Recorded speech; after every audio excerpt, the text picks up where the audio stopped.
Assalamualaikum warahmatullahi wabarakatuh. Perkenalkan, nama saya Faisal Pasal dari kelas 6 TPL dan teman saya Fikri Auliansa. Di sini kami akan mempresentasikan hasil proyek kami yang berjudul Smart Touch Case Uncovered. Anggota kami hanya berisikan 2 orang. Konsep aplikasi. Aplikasi adalah perangkat lunak software yang dirancang untuk membantu pengguna dalam melakukan tugas tertentu. Aplikasi dapat bersifat desktop, web, atau mobile, tergantung pada platform dan kebutuhan pengguna. Pada konteks teknologi saat ini, aplikasi bisa berbentuk mobile, web, atau desktop, yang mana semuanya dirancang untuk memberikan kemudahan dan efisiensi. Perkembangan teknologi membuat aplikasi semakin beragam dan kompleks.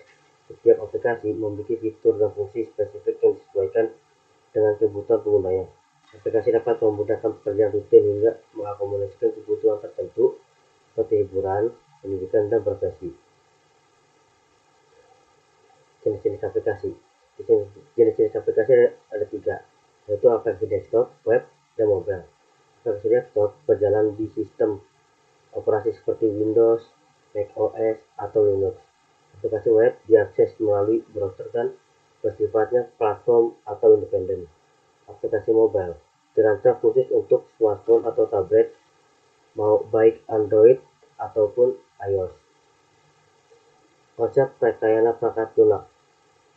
Rekayasa perangkat lunak atau RPL atau software engineering adalah cabang ilmu komputer yang membahas tentang metodologi, teknik, dan alat bantu untuk merancang, mengembangkan, menguji, dan memelihara perangkat lunak dengan cara yang sistematis, terstruktur, dan efisien.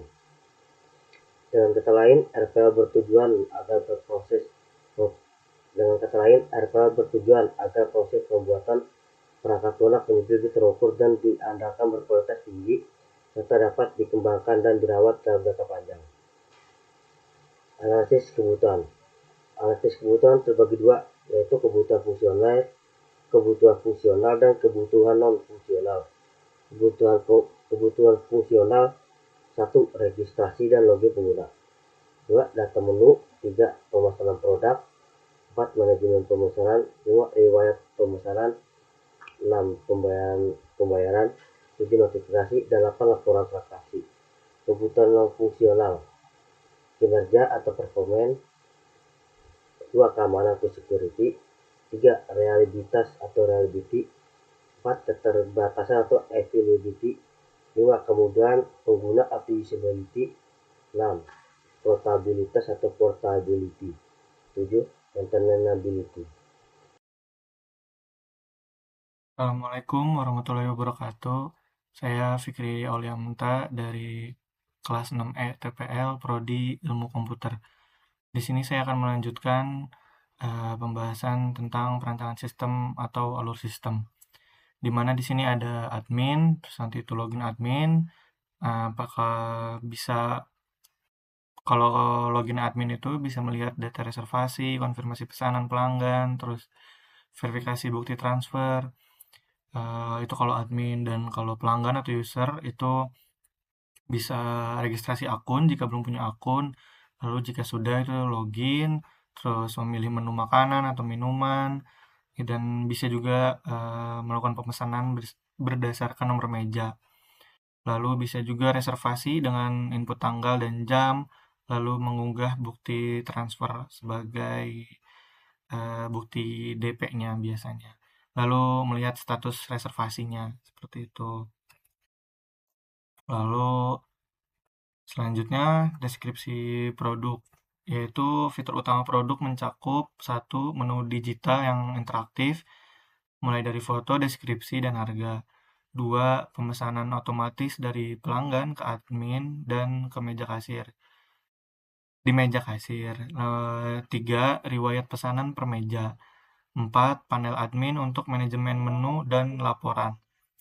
Dan kelima, sistem berbasis jaringan lokal, tidak tergantung koneksi internet luar.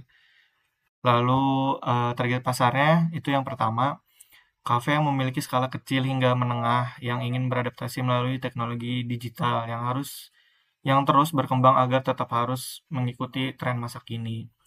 Yang kedua, pengusaha kuliner yang ingin mengefisiensikan jumlah staf dan meningkatkan akurasi pemesanan. Lalu selanjutnya segmentasi pasar, yaitu usia 20-50 tahun, pemilik atau pengelola restoran. Lalu lokasinya perkotaan atau daerah berkembang dengan konektivitas jaringan internal. Yang ketiga, gaya hidup modern, efisiensi, berbasis data, dan dapat memahami teknologi yang berkembang. Lalu ini desain antarmukanya atau UI UX-nya, tampilan webnya. Lalu ini analisis SWOT atau SWOT, kekuatan atau strengths. Yang satu, kemudahan akses dan pengguna dapat mengakses aplikasi melalui browser tanpa perlu mengunduh aplikasi tambahan, memudahkan proses pemesanan. Yang kedua, efisiensi operasional, mengurangi kesalahan, pencatatan, pesanan, dan mempercepat proses pelayanan, meningkatkan kepuasan pelanggan. Kelemahannya, yang pertama, ketergantungan pada koneksi internet. Keterbatasan akses internet dapat menghambat proses pemesanan dan mengurangi kenyamanan pengguna. Yang kedua, kurangnya interaksi langsung. Tidak adanya interaksi langsung dengan pelayan dapat mengurangi pengalaman personal pelanggan. Yang selanjutnya itu peluang atau opportunities.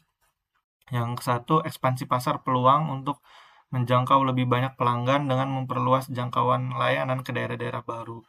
Dua, kolaborasi dengan restoran lokal, menjalin kemitraan dengan restoran lokal untuk menawarkan menu eksklusif dan meningkatkan variasi pilihan bagi pelanggan. Lalu ancaman atau threats, persaingan yang ketat, banyaknya aplikasi sejenis dan menawarkan layanan serupa dapat mengurangi pangsa pasar dan menekan margin keuntungan.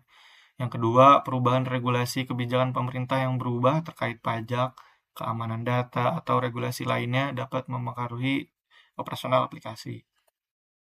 Kesimpulannya, pengembangan sistem pemesanan makanan dan minuman berbasis web di Cafe Amta Food ini merupakan solusi inovatif untuk mengatasi permasalahan sistem manual yang sering menimbulkan kesalahan pencatatan, keterlambatan layanan, serta menurunkan kepuasan pelanggan. Sistem digital ini memungkinkan pelanggan melakukan pemesanan secara mandiri melalui smartphone dengan antarmuka yang ramah pengguna, serta memberikan kemudahan bagi admin dalam manajemen menu dan laporan penjualan. Dengan penerapan teknologi ini, Cafe Amta Food diharapkan mampu meningkatkan efisiensi operasional, profesionalisme layanan, dan daya saing di era digital. Terima kasih. Mungkin cukup sekian presentasinya. Kurang lebihnya mohon maaf. Wassalamualaikum warahmatullahi wabarakatuh.